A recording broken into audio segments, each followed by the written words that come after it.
want to talk to you today about radical obedience. Not sure what I'm going to say today about this, but it's one of those Sundays, like I often have, where I am very sure of the topic. Radical obedience.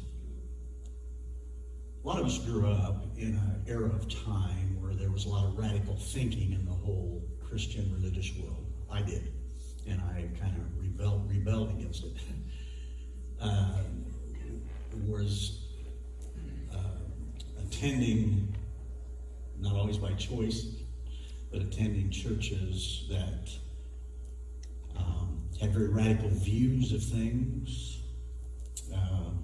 And I saw inconsistencies that bothered me. My dad was a traveling evangelist. He would never say no to a request to speak. And so we got into a variety of places. And we would often stay in pastors' homes.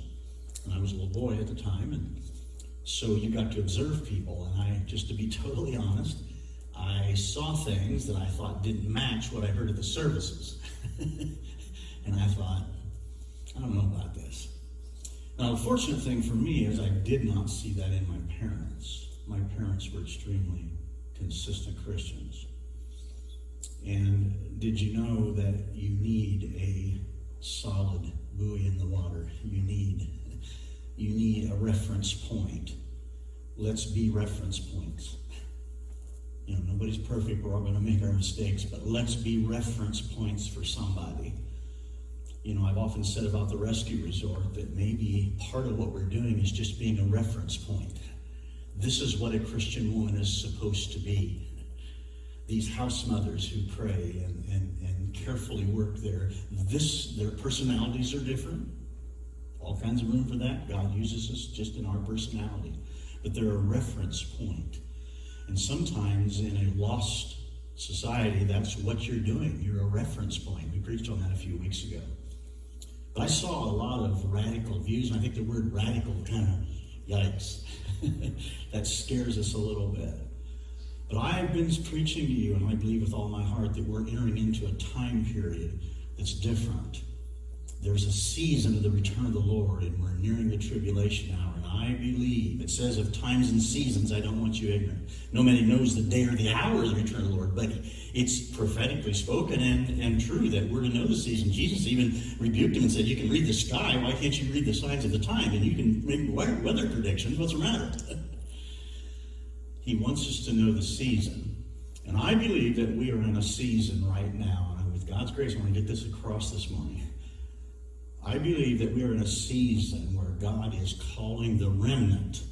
Those of you that are stepping forward, and I believe that can be said for a lot of this congregation. I believe you're serious. But I believe he's calling us to what I'm calling this morning radical obedience. Radical obedience. At the end of the sermon last week, talked on 3 stories last week, and talked about how the Lord is present, but we don't recognize him. In the case of Mary, thought he was the gardener at the tomb. On the Emmaus Road, they thought it was a stranger that seemed to be very knowledgeable, but didn't realize it was Jesus.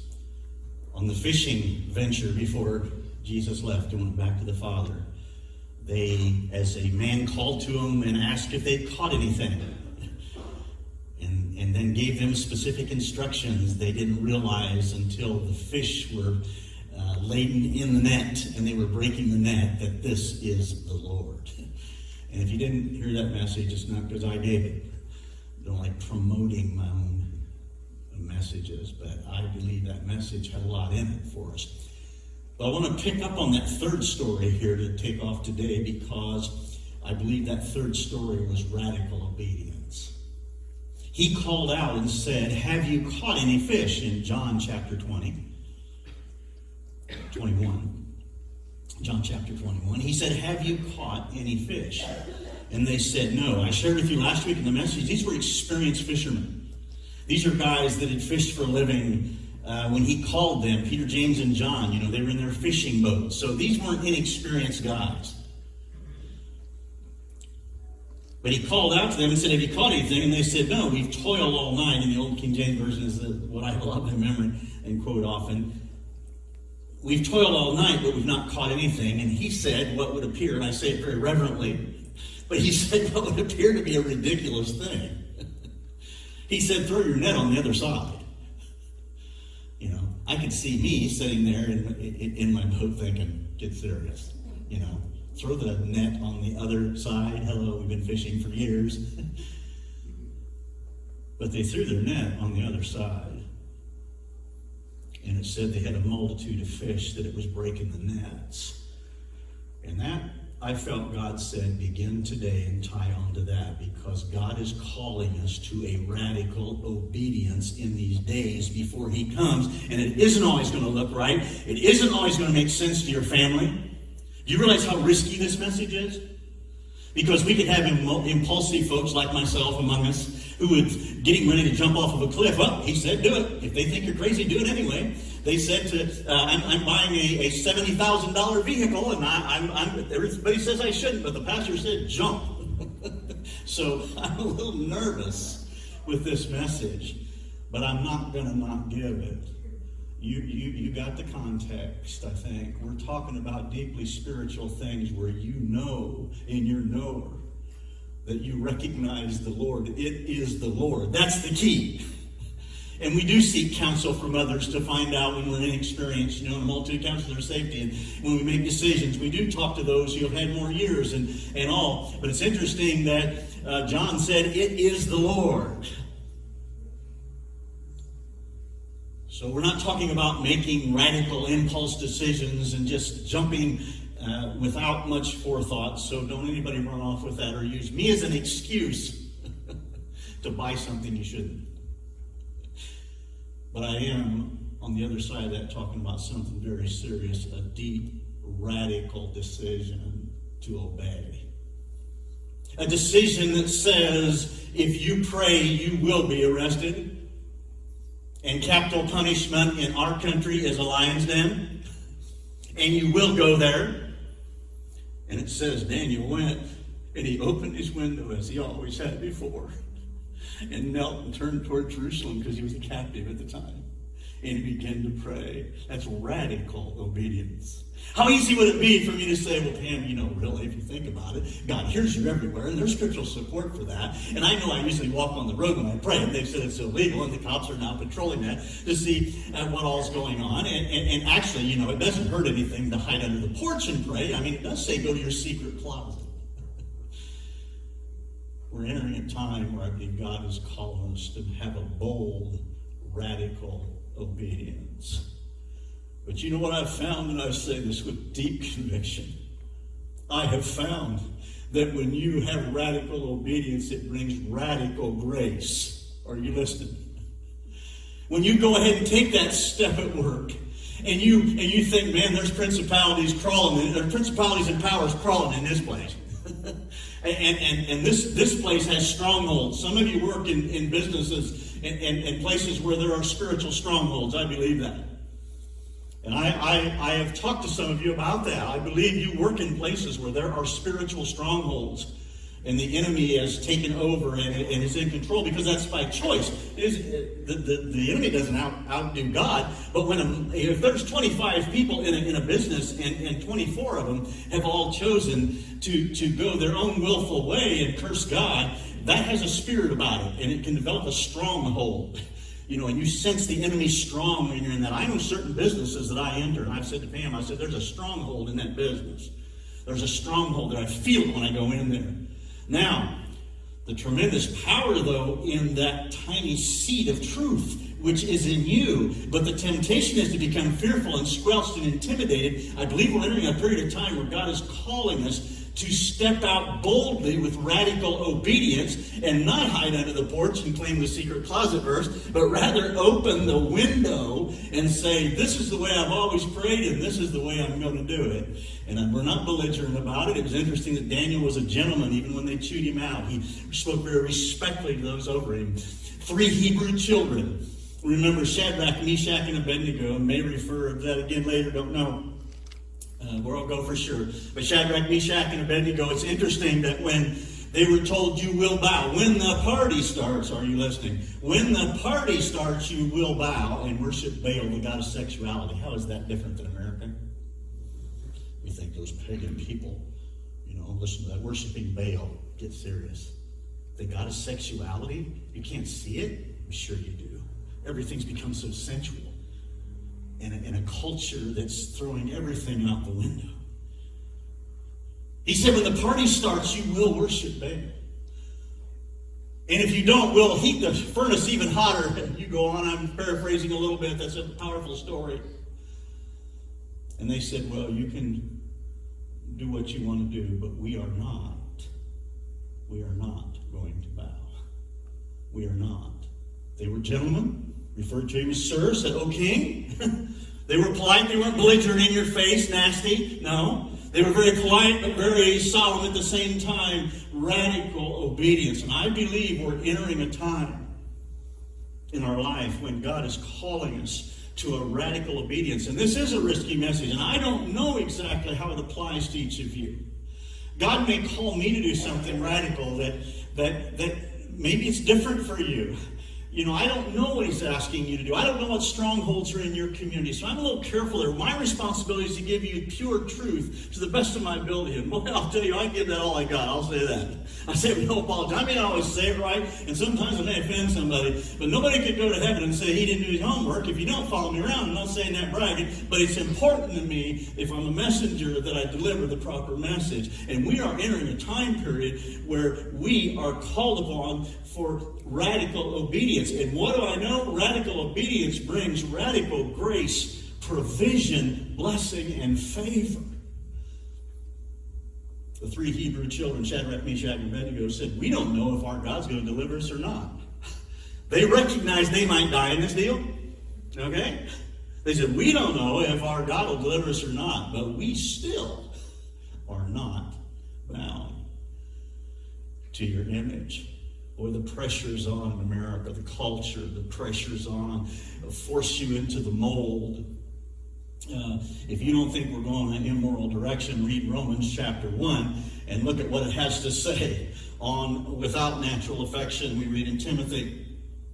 And boy, I could go lots of directions with that this morning, but I want to stay focused on radical obedience. Brings radical grace, provision, blessing, and favor. Oh, I loved to tell my little boys when they were young. We would do Bible stories, and it was great. And I learned that from my mother. My mother was so animated that when she told Bible stories, you felt like you were there. When she told the story of the lion's den, you felt the breath of the lions on you. It was awesome. And I don't know that I kept up with that at all, but I tell the kids Bible stories. To tell them that story and be able to tell them when they'd say, wow, it says that God sent an angel to shut the mouths of the lions. What an amazing thing. Well, radical obedience. Radical obedience brings radical grace. Oh, I don't see God moving in my life, some say, and I'd like to see this and that, and he'll work different with you than me. Don't try to copy other people. They that compare themselves among themselves are not wise. But I am telling you, he will radically work in your life when we make the decision for radical obedience. And you have to decide on some of that. I'm not talking about you decide on moral issues. No, they're already written in here. You don't need to decide it. It's already. I'm talking about the areas of your life where God wants to work with you. It might be different than with me. And what he would ask of you, he might know you need this particular thing where I need this particular thing. God's calling me to radical obedience right now. In the last few weeks, I felt with all of my heart that I was to take a year or two and kind of back off a little bit and train others, and I believe that there's been tremendous fruit come from that. It wasn't a popular decision on all hands and on every hand. Some of the changes we needed to make during that time, but we did, and we tried to be radically faithful. But I have felt recently that God is calling me in my older years to can't do all the stuff I used to do. Can't do all the funerals and weddings and visitation and things. I don't have the emotional energy, but he has called me into being a messenger. And I don't know where all that's going to go. But he's called me to be a messenger. And after a break and some time to train others, that, boy, there's been fruit from that. But God's asking me for radical obedience because I don't have the emotional strength. I don't have it. I put more in preaching than anything in my life. I'm telling you. And I've worked hard in my life. I'm not some guy that worked 20 hours a week. I mean, anybody follow me around and knows too much sometimes. I'd work 50, 60, 70, 80 hours a week. I always put in every place I've ever been. Not saying it bragging, but I know what I am and what I'm not. And I'm not afraid to say what I'm not, so I'll say what I am. The district superintendent for the Christian Missionary Alliance, where I was privileged to receive my ordination, and we went on our own. But he said one time, he said, I have to tell every minister to get with it and have to build fire to me, so I have to tell you slow down all the time and take a break.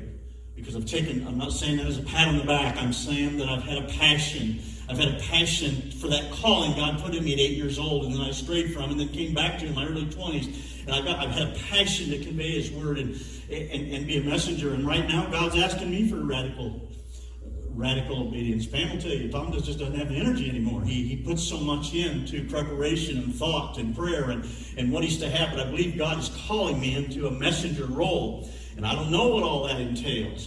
But I'm just saying to you, I'm not asking something of you that I'm not chewing on. And I have to say, Lord, you can give me the grace. You can provide for me. You can give me the energy. You can help me when I need it to do what you've called me to do. Our ministry started with some radical obedience that the Holy Spirit enabled us to do. You don't have to muster up the grace. He gives the grace. You don't have to muster that up. What you got to do is make the decision. Are you listening? You don't have to muster up the grace. He gives the grace. What you got to do is make the decision. And when you make the decision to step forward and you say, Lord, use me, work in my life, and you radically, no matter what anybody thinks, are you listening? No matter what anybody thinks. Sometimes family don't see it. Sometimes family don't see it. Those in your family don't see it. Sometimes those that are your close friends don't see it. But it is the Lord. When you realize that it's the Lord, you've got to go with it. You've got to go with it. And sometimes you've got to ride away alone. You've got to be on your own for a while, and then God will reveal that it was His will. But often He asks you to take steps, and it's solitary. I don't know who all this is for, but I believe that there's a lot in this for you this morning, and I believe there is for me. But our ministry began, by God's grace, with radical obedience. I was working for Kroger's. I had total years of 17 years with Kroger's, but at that time I had 12 years with Kroger's. And I had moved up as much as you could in this area with what was available. God had blessed me there, and we needed the income, and so I always took any advancement I could get because we had 4 little boys at home. But it started with radical obedience. I was 28 years old, and God spoke to me that I was to go full time into the ministry, and I did supplement my income. Our income, because the church I took did the best they could, but they gave us $50 a week. We started out, and we had 4 little boys at home, and so I worked 3 nights all night, 10 at night to 6:30 in the morning on the night stock crew to help. That's, you say, well, the math doesn't come out right. How did you work 17 years and you were 28 when in the ministry? That's 11. But I worked for a while and then quit. Point I'm making is there was some radical obedience, and not everybody saw it. God spoke to me powerfully, and I said, Lord, I got to know. I got to know. And I did have opportunity where I was, and didn't broadcast this to everybody, but I moved up some and had been helping and got into doing some speaking for Kroger's when they would do seminars and when they would do retirement things. And in fact, the zone manager had asked that I'd like him to MC my retirement when I retire. And God was using me in that particular place. And I did have some opportunities and was offered some positions elsewhere if I was willing to move my family. But down in here, there was a call into the ministry from 8 years old. And finally, the management figured it out. And when different things had come up, like an opportunity in merchandising in Indianapolis, the one guy said to me, he ain't going to take it. He's supposed to be a minister. I love it. He said he's supposed to instead he wants to. He said he's supposed to. And I asked him about that. And he said, I saw it in you a long time ago. That's where your heart is. I can tell when you talk to customers and the thing you worry about. Somebody comes in that's going through a divorce and some hard time. That's who you're drawn to, and you're talking to them and staying after work. He said, I see it in you. You're supposed to be a minister. But it took some radical obedience, because I even had a well-meaning person come to me. And it was a well-meaning person. I understand how they were looking at it. I get it. I totally get it. They came to me and said, Tom Robbins, look at me. You're going to quit this job and take a church of 29 people. And they're all related. They're all family. And you're going to leave what you're being offered here. You can end up with listen to this. You could end up with a nice house on the hill back a lane somewhere that was just beautiful. Don't forget I said that. You can end up with a nice house on a hill back a lane, some beautiful home, and have 6-digit income. Sometimes it takes radical obedience. And even though there was times, with 4 boys and they all want to do Nike tennis shoes, like Air Jordans were popular back then, I'm dating myself, aren't I? I knew we needed more income, and there was a side of me that even said, this doesn't really seem logical. But I went to guest speak at that church and pulled in the parking lot at Zion Chapel at Jackson Lindy Street in Oakdale back then. That was when it was there. And we were in an old 66 green Ford pickup. And I pulled in, and I stopped, and when I sat there, I had this sudden feeling come over me that I owned that parking lot, that it belonged to me. It was the craziest thing where I felt like I was in my living room. I thought, what is this about? I went in and guest spoke that Sunday, and when I was sitting on the platform, even though I wasn't familiar with the place, I felt a sense of ownership. And I knew in my heart of hearts that God was telling me, it is the Lord, John said. It is the Lord. When you know it is the Lord, not everybody's going to agree with it. I understand the well-meaning lady. She just thinking about it. She said, now listen here, I know you got zeal, and I know that you're fired up, and I see you here at work, and I know you've helped people spiritually around here, and you've kind of been our store counselor. I was young and inexperienced, but she thought that's what it was. And I look back at some of my advice, it wasn't very good. But I did care. It was pretty common for people who worked in the deli, and that was kind of a big place, and Lori will verify that. I'd have people come over and say, can I talk to you when you get off work? We're going through something. Would I be able to talk to you? I realized that God was pulling on me. There's various ways he says, it is the Lord.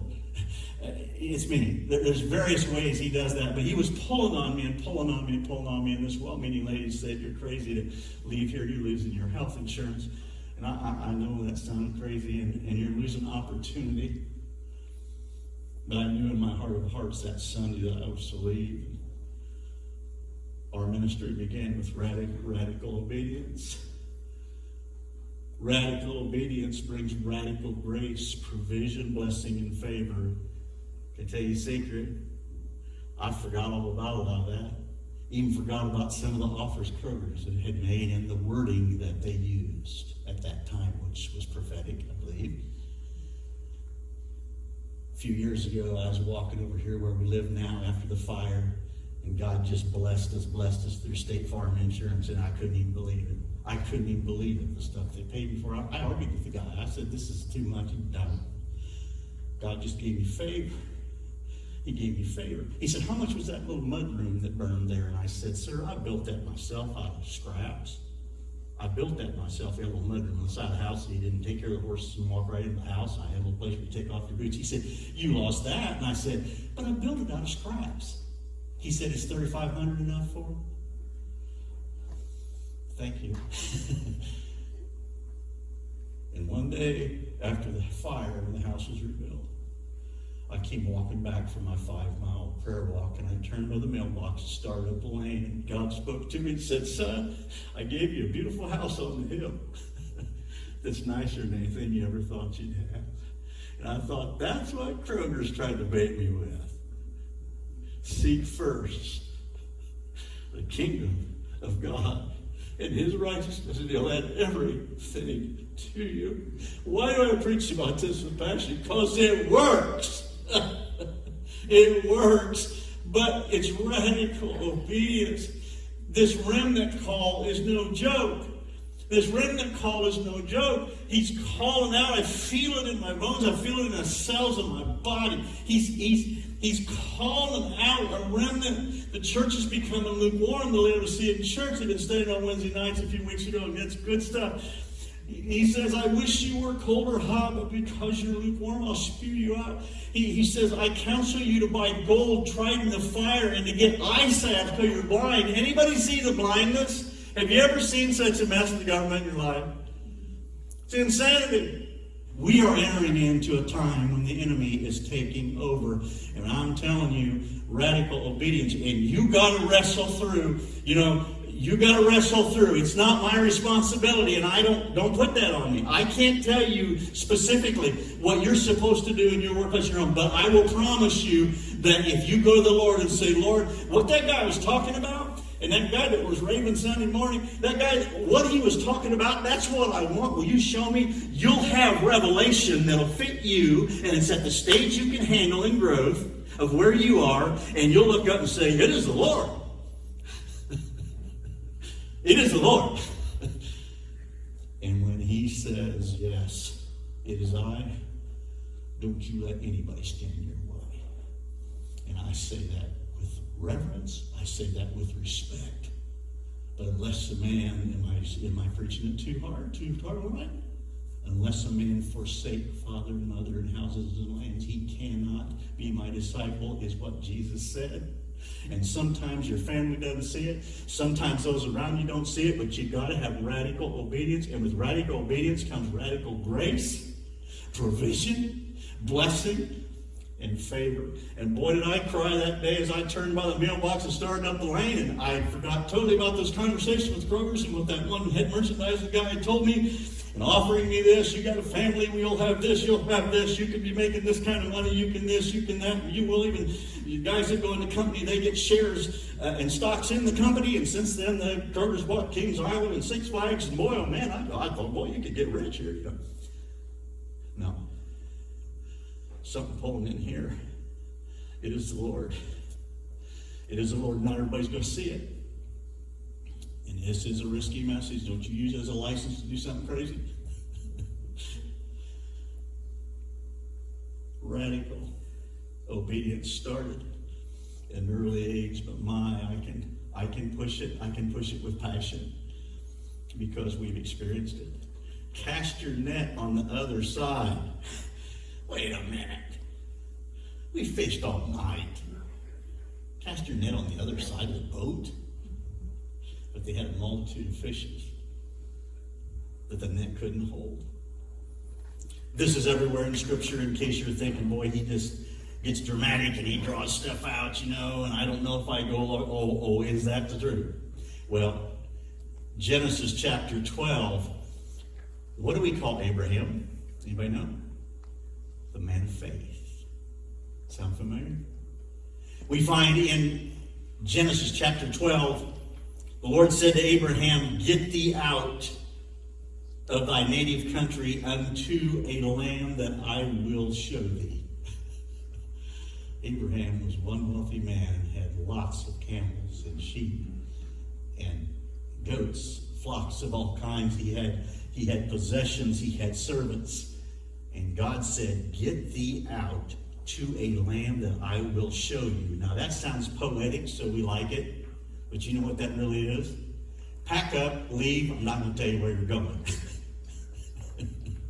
Radical obedience. Are you listening? Pack up and leave. Take all your stuff, and I'm not telling you where you're going. Boy, that doesn't seem fair. Anybody ever said that? Guilty. Radical obedience. He wasn't just taking Abraham to a new location, my friends. He was setting up, bringing the Messiah. Wow. Is God on the bigger picture or not? The call of Abraham is setting up for the Messiah. Because there was Abraham and Isaac, and then Jacob's name changed to Israel. I talked about it last week. And then the children of Israel, and from the tribe of Judah came the physical body of the Messiah. He was setting up the Messiah. Don't tell me that he doesn't do radical grace. Abraham's crazy enough, he's packed up and did it. I say that reverently. But that's how we look at things. We've got safe, we've got secure, we've got comfortable, so we won't step out like we should. You got to sort this out. You got to sort this out. Don't you go home. Can I chew you out? You over here chew people out and get by with it. Be smart.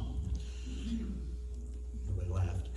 If you go, don't go home to the dinner table and say that 150 or that $15,000 I was going to spend. Pastor said, just jump.